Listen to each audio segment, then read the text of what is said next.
భగవద్గీత 2వ అధ్యాయం 13వ శ్లోకం.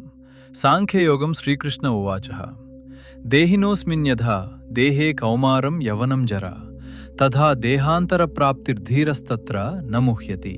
భావం: శరీరాన్ని ధరించిన ఆత్మకు ఈ దేహంలో బాల్యం, యవనం మరియు వృద్ధాప్యం ఎలాగైతే ఒకదాని తర్వాత ఒకటి సహజంగా వస్తూ ఉంటాయో, మరణం తర్వాత మరొక క్రొత్త శరీరాన్ని పొందటం అంతే సహజంగా జరుగుతుంది.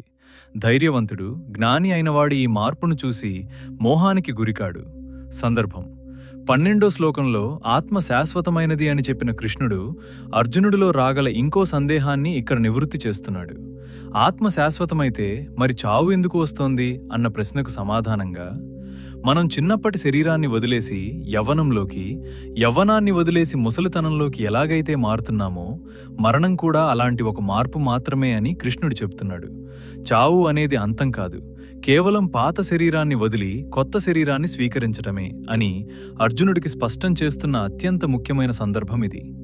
రేపు మరో గీత శ్లోకంతో మళ్ళీ కలుద్దాం. Subscribe for more Gita for life.